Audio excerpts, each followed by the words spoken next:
que a gente sempre traz a atenção das pessoas, que é uma crença limitante de que depois que a gente se aposenta, a gente não está mais em condições de manter uma capacidade cognitiva para novos aprendizados e novos conhecimentos. E o que você está trazendo é exatamente o oposto. Além de fazer muito bem a gente continuar esse aprendizado, desenvolver esse conhecimento, a gente potencializa isso ensinando para outras pessoas tudo aquilo que a gente aprendeu e está aprendendo. Compartilha conosco essa tua experiência de professor. Nós temos algumas realidades, e eu vou dar um exemplo da faculdade de teologia que eu acabo de fazer, que era um dos sonhos da época do seminário, e eu consegui realizar agora, tão logo terminei, entrei para a vida de aposentado, que era estudar teologia e aprofundar mais nesses estudos, nesses diálogos com Deus e nas suas manifestações na vida do ser humano. Uma das coisas que você aprende em teologia, a gente fala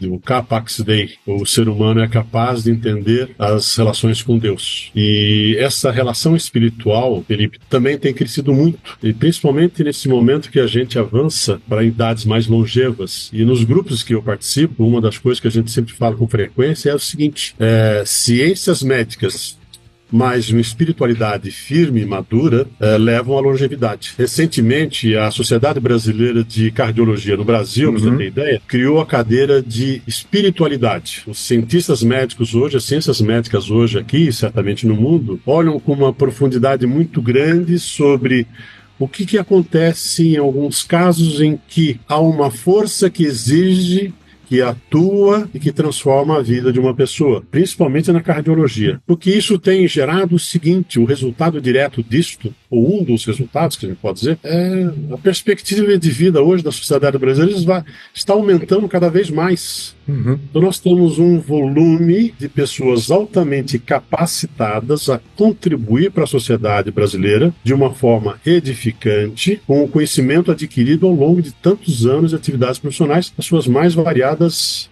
atividades. Né? Então hoje a gente percebe que há sim um movimento muito grande das pessoas da chamada terceira idade, voltando para a faculdade, voltando para vários cursos, no sentido de manter o intelecto cada vez mais ativo. Isso é fundamental, até porque vale aquele ditado latino, mens sana in corpore sano, ou seja, se você tem isso aqui saudável, certamente você vai conduzir seu corpo de uma maneira saudável. E há uma necessidade muito grande.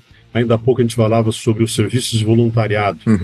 Meu primeiro serviço voluntariado, aspas, oficial, foi quando eu fui plantonista dos CVV Samaritanos aqui em São Paulo. A primeira coisa que se aprende ali é, olha, serviço de voluntário não é eventual, ele é compromissório. Você assume o compromisso de estar aqui 2 horas por dia, 3 vezes por semana, sábado, domingo, Natal e Ano Novo, porque alguém vai estar esperando por você. Então não pode ser eventual. E a gente nota que, graças a Deus, isso evoluiu muito no conceito da sociedade brasileira hoje, em que o voluntariado é extremamente responsável, muito organizado, e que levou isso à criação de várias entidades da sociedade civil que atuam em várias áreas, da educação, da assistência básica, enfim. Então tem sido algo muito importante. E agora, para esse segmento de profissionais que entram na aposentadoria, em hipótese alguma pode ficar parado.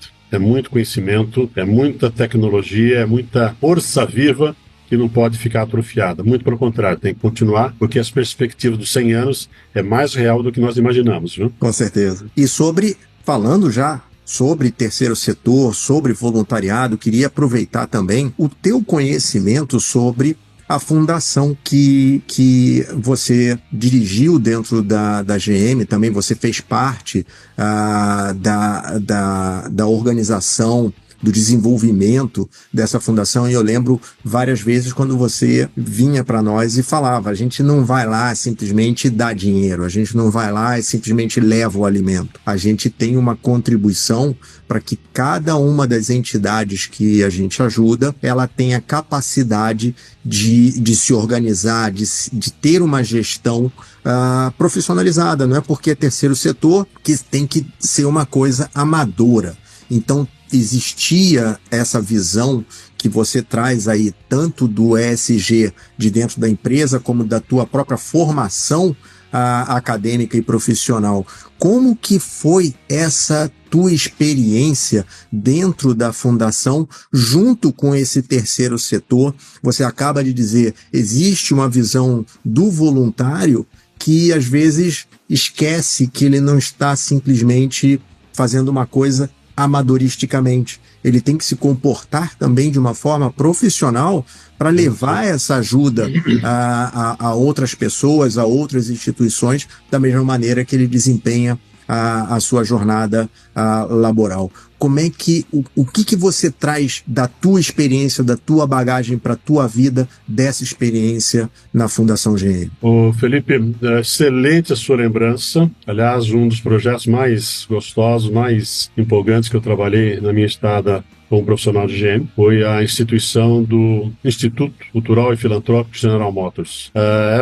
Isso nasce dentro de um workshop na Câmara Americana, na American Chamber aqui em São Paulo, em que as empresas que tinham atividades comunitárias se reuniram para pensar, trazer para o Brasil um modelo tal como já existia nos Estados Unidos, das fundações, ou das atividades sociais que tinham todo um compromisso, um planejamento. Na época, o nosso presidente é o Rick Wagner, e maravilhosa lembrança que nos deu a incumbência de falar, olha, vamos por esse caminho, então vamos ao mercado ver o que existe, o que não existe, e vamos pesquisar aqui nos Estados Unidos que precisamos ter algo assim. Juntamente com um grupo de profissionais, pessoal do legal, pessoal de manufatura, enfim, vamos ao mercado estudar o que estava acontecendo no Brasil naquela época, e junto com esse incentivo da American Chamber, nós começamos a estruturar o que veio a ser depois o Instituto General Motors. Estamos aqui no Brasil em várias entidades, várias fundações, e eu me recordo que nos chamou muita atenção a Fundação Bradesco, que um dos ensinamentos do seu Amador Aguiar era ensinar as 4 operações aritméticas para as crianças. Tem que saber, se não soubesse, não tinha solução. E eles tinham um projeto ali que existe até hoje, foi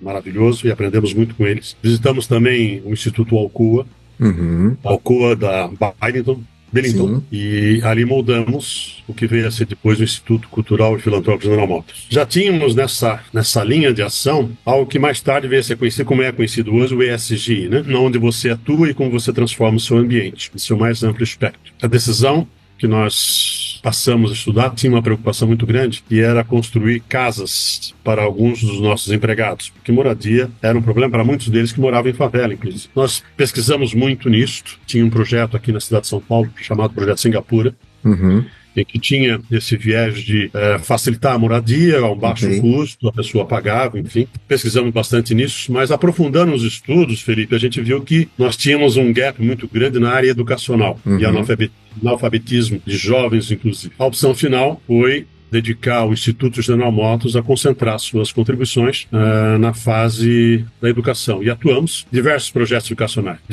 cujo ponto sempre foi esse. Não era só aparecer ali na comunidade e falar, estou aqui uma doação. Não, muito pelo contrário. Sempre foram projetos de 5 anos, e tinham começo, meio e fim. No sentido de entrar, claro que se fazia um aporte financeiro, mas principalmente nós fazíamos parcerias com professores para trabalhar essa questão de educação financeira, disciplina, estudo, promoção, avaliação, ou seja, transformar, como falavam os construtivistas na época, de uma forma que a pessoa que está na comunidade sabe o que é bom para ela. Um dos projetos mais gostosos que nós trabalhamos nessa área foi aqui na favela do Heliópolis, e nós éramos recebidos, assim, maravilhosamente bem. Eu me recordo de uma das nossas parceiras, da entidade que ajudava lá nas crianças, ele falou assim, nós precisamos ter um decálogo aqui, 10 pontos importantes da nossa disciplina. Passado um tempo eu fui lá visitar o projeto, não tínhamos 10 pontos, eram 25 pontos de disciplina votados e definidos pelas crianças. E era um projeto que trabalhava as crianças que não estavam no horário escolar. De manhã atendia o projeto, à tarde e vice-versa, né? De modo que ela estaria envolvida com a escola o tempo todo. De manhã cedo, quem está na escola, é para a escola. Quem não está à tarde, e se fazia esse revezamento. Foi um projeto maravilhoso,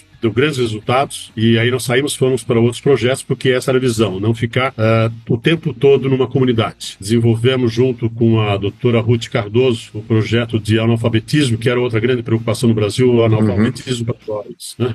Os índices eram muito grandes. E São Caetano, onde nós tínhamos a nossa base principal, já tinham níveis assim de educação altíssimos. Então daí nós fomos para o Brasil e participamos de vários projetos junto com a rede de concessionária Chevrolet, que sempre foi muito importante nessa época. O foco principal era ensinar e contribuir, até porque na formação de jovens você poderia ter gente trabalhando na empresa, ou que fosse trabalhar numa outra atividade profissional, mas tinha um conhecimento uma formação inicial e garantisse ou que indicasse uma nova vocação. Foi um projeto muito feliz e eu sei que até hoje o Instituto continua muito bem coordenado e, principalmente, recentemente eu soube, cada vez mais focado nessa área do ESG. Ou seja, você atua nesse tripé socioeconômico e ambiental com seus valores que você tem na sua empresa. E isso não é nenhum milagre, não é nenhuma coisa difícil. É necessário determinação, foco, fazer a opção, o que é uma obrigação da empresa cidadã e da comunidade que te espera. Isso daí é uma das coisas tão bonitas que daria pra gente falar horas sobre isso daí, porque realmente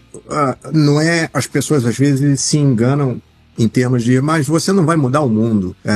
Sim, você muda o mundo de algumas pessoas.